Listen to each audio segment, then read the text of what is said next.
usually a wonderful, wonderful day, but in 2013 something terrible happened, and that was we had a terrorist attack right at the finish line of the Boston Marathon. It occurred about 3/4 of an hour after the baseball game was over. 3 people died, many people were injured, and maybe just as bad, we couldn't find the terrorists. They escaped. And our governor asked us to shelter in place, which basically meant for 24 hours we were prisoners in our own homes while they searched for the terrorists. The Red Sox had a lead for Cleveland right after the game, and they wanted to give a message that they were with us in spirit, though they were in Cleveland.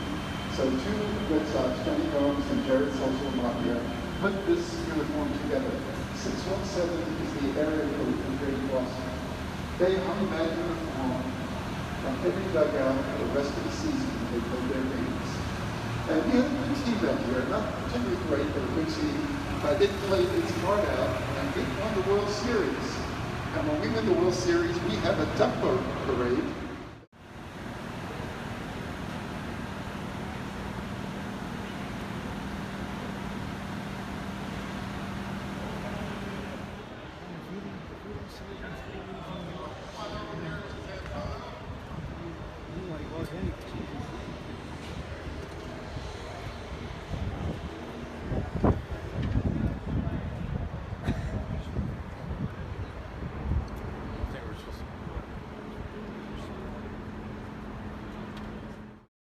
And so we have a lot of stairs on this tour, but my colleague Susan. A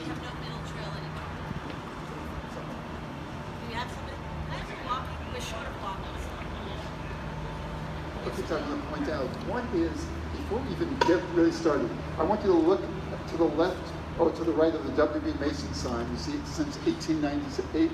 You see a door there? You see that door that's open? That door is usually closed. So I wanted to point it out. I'm going to mention it a little later on as to the significance of that door. But this is Fenway Park, all 37,755 seats, with the second smallest ballpark in terms of capacity in baseball. Those of you from Florida may know that Miami is the smallest. It is about 46,000 seats. And the largest is Dodger Stadium in Los Angeles, 56,000. We also have probably one of the smallest fields in the whole of Major League Baseball. It's about 80 to 85,000 square feet. And the average one is about 110, 115,000. I was in Dallas and Houston this April to watch baseball. And I think we could put 2 Fenways in either one of those ballparks. They are way larger than we are. But surprisingly, we don't have that many home runs hit here. People always say, well, it's such a small ballpark, and you have the shortest distance from home plate to the right field foul pole. You have the shortest distance from home plate to the center field, straightaway center field, and the shortest distance from home plate to the left field foul pole. You must have a lot of home runs hit here. And the answer is, we have some home runs hit, but we came in 10th out of 15 ballparks in the American League for home runs.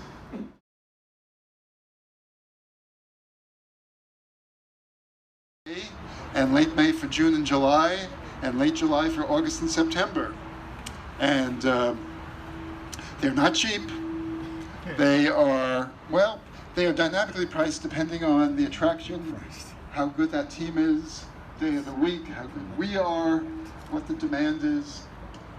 Ordinarily for, let's say this year for Baltimore or Chicago, Kansas City, teams that are not doing that well, front row is usually about $150, $175. Third row is about $125, $135. Standing room, and we have about 100 standing room spaces up there, is about $45. Now the Yankees come in, and suddenly the front row goes up to about $450. Third row goes for about $350, and standing room's about $90. Chicago Cubs came in last year. That was the big attraction. The Cubbies and the Red Sox. Front row was, I looked it up, front row was $660, and standing room was $190, and we were sold out.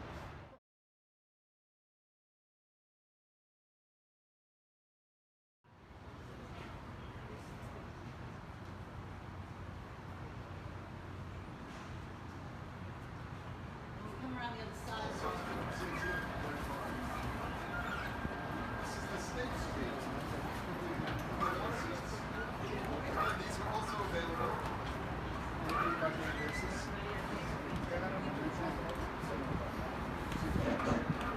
was asked, what is that dog doing on the field? There's a German Shepherd just to the left of a gentleman with a white shirt and another gentleman wearing shorts. The man wearing the shorts is Dave Miller, who is our head groundskeeper, and that is his dog. But he's a therapy dog. Dave has had some very well-known traumatic events in his life each day, and it's a wonderful dog named Drago, and he is very, very calm, except when Dave brings out a frisbee, and then he goes crazy, and he starts jumping up in the air and chasing after it, and the moment Dave puts the frisbee away, Drago just gets very calm again, and does his job. He's a wonderful, wonderful, wonderful dog. So, you're looking east. You're seeing the skyline of Boston from here. The building on the left, the skyscraper on the left, is the John Hancock. That's the tallest building in Boston. The one in the center, I believe, is called the Prudential. I believe that because the words Prudential are on it. And the one on the right, under construction, is going to be a new hotel and very, very expensive condominiums. It's going to be called One Dalton Place. A couple of things that we want to point out again. Also, the red numbers there, those are retired Red Sox great numbers. 8 of the 10 of them are in the Hall of Fame. One, we hope will be in the Hall of Fame in another 3 years. Number 34, who is? His name is Big Poppy, David Ortiz. The last one who's not in the Hall of Fame is number 6, Johnny Pesky. That's the man whose pole, the right field pole, is named after him. And number 42 is a special number. It's not in Red Sox red. Why is that? Who is that in honor of? There we go. You guys know your stuff. That's in honor of Jackie Robinson, who was the first African American to play Major League Baseball back in 1947. He broke the color barrier. He was an incredibly brave person. He dealt with just dreadful racial hostility and death threats.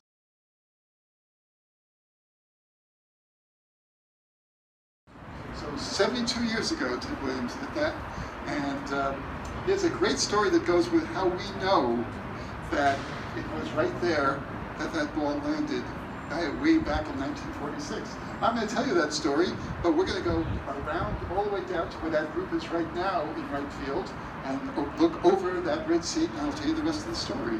So follow me, and we'll go down there.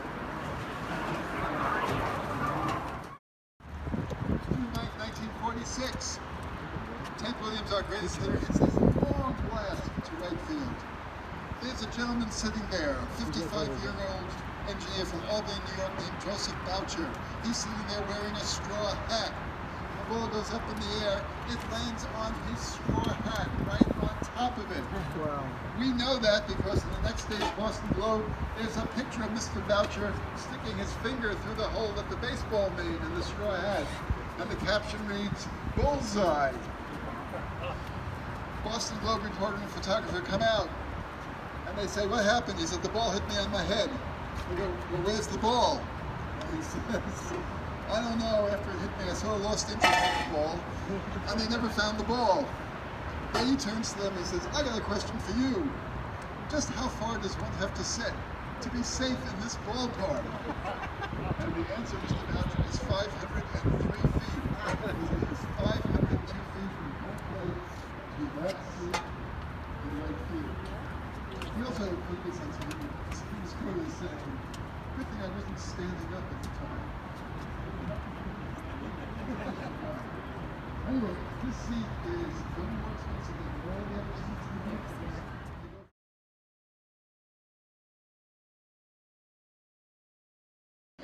Jimmy Buffett. Matter of fact, Jimmy Buffett was here again this year. We had a Thursday, Friday, and Saturday where we had Jimmy Buffett on one day, and then we had, I'm trying to remember his name. He's one of my favorites too. I'll remember his name in a second. And then we had Def Leppard on Saturday. Yep. Yes? When did the Sweet Caroline start? When did Sweet Caroline start? That's an interesting question, and there are different answers depending on who you ask. The latest that I heard from our publicist was that when the Red Sox took over in 2003, when the current ownership took over, it was one of the number of songs that was played at the bottom of the 8th inning. And they noticed that when people played Sweet Caroline, a lot more people responded than the other songs. So they decided to use that as the song for the bottom of the 8th inning. And now, every game, 37,000 people stand up and sing Sweet Caroline together. Anyway,